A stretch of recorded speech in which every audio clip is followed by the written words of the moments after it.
Alors en fait, moi je dirige un bureau d'ingénierie d'architecture intérieure et j'ai toujours été passionné par l'art depuis que je suis tout petit et j'ai toujours eu envie d'avoir cette activité-là. J'ai fait plusieurs tentatives et le temps m'a toujours manqué pour le faire, mais il n'est jamais trop tard pour réaliser ses rêves.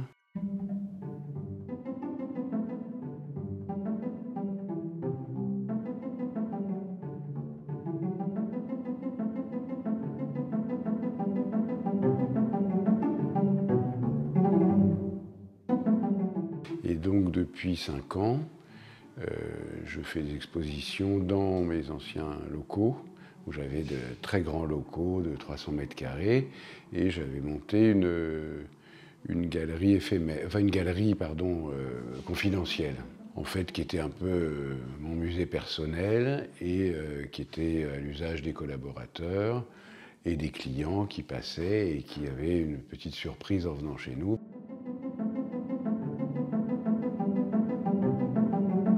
Je suis à Nice depuis 17 ans. En fait, je suis parisien et 17 ans qu'on a déménagé en famille après avoir fait un grand projet de construction qui était le Palais de la Méditerranée à Nice. Donc c'est mon grand projet qui m'a lancé dans la région et on a décidé de s'installer et de déporter nos activités à Nice et à Monaco. On a fait beaucoup de projets à Monaco. Et donc là, j'ai réduit considérablement le nombre de collaborateurs en ingénierie. Et on a gardé un petit bureau à Paris et à Nice, mais le but, c'est de me consacrer, avec mon fils d'ailleurs, à l'art. Et donc on a ouvert cette galerie en mars, puisqu'en fait on n'avait pas pignon sur rue et on le souhaitait. Et donc on a fait déjà quelques expositions qui ont rencontré un franc succès, avec des artistes de qualité, ce qui est ma démarche de trouver des peintres, des sculpteurs.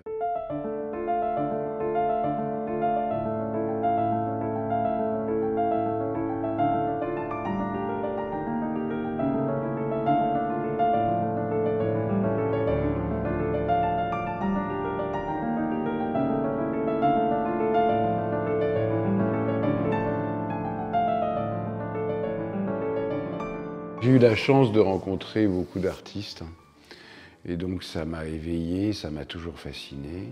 Je passais mes week-ends chez des artistes comme Marino Di Teana, qui était un peu comme mon second père, qui est un grand sculpteur italo-franco-argentin, qui a une œuvre considérable. Et, il fait partie des gens qui m'ont éveillé, mais avant, à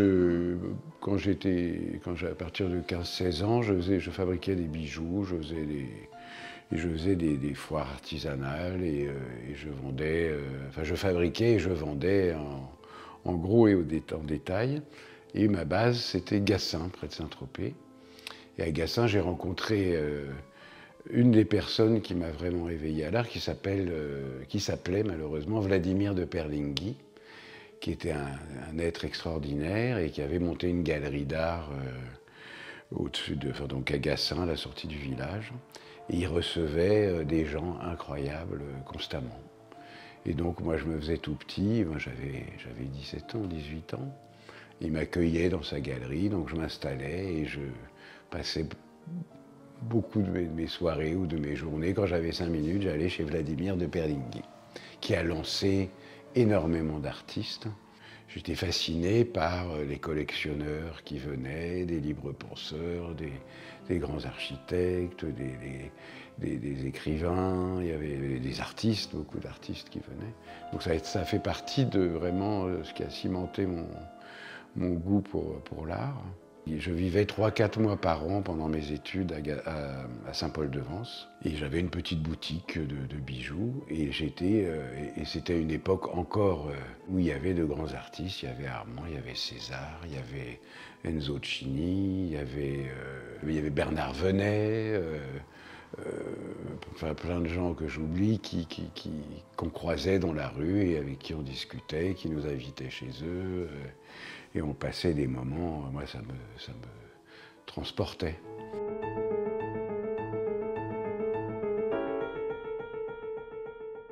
tous les 2 mois, on fait une exposition avec un seul artiste qui expose pour un mois. Et entre 2 mois,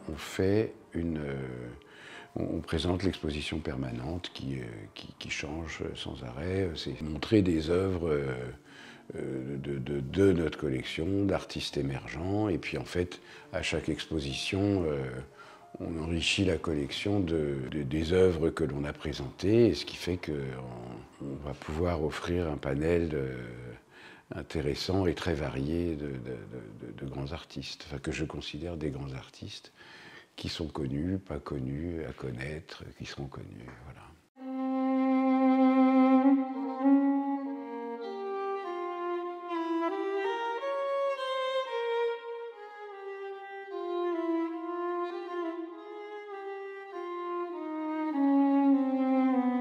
Parmi les visiteurs, il y a beaucoup de gens d'un certain âge. Et j'aimerais vraiment, et donc ils sont les bienvenus évidemment, ils connaissent, ils savent, ils ont du goût souvent, trouver le moyen de faire venir des jeunes, parce que déjà c'est pour les éveiller, ou parce qu'ils sont éveillés, et ils ont une puissance financière aussi. C'est vrai que j'aimerais trouver un biais pour faire venir des jeunes qui voudraient constituer leur collection. Parce que l'art, c'est aussi un placement financier. Si on ne se trompe pas, ce que vous achetez 100 vaudra 1000 ou pas. Voilà. Et donc, c'est là le talent aussi de découvrir des artistes qui n'ont pas encore de cote, mais qui vont en avoir une. Et c'est mon job, de créer de la richesse et de faire monter leur cote. Le galeriste doit absolument avoir un rapport étroit avec le peintre qui va présenter. Enfin, moi, c'est comme ça que je considère les choses. Je ne pourrais pas présenter des œuvres que je n'aime pas. Je ne peux pas me mettre dans une prison d'images avec des choses que je déteste, que je n'aime pas ou que je n'aime pas assez, même si ça se vend. Ce serait pas ça c'est pas ça mon souhait.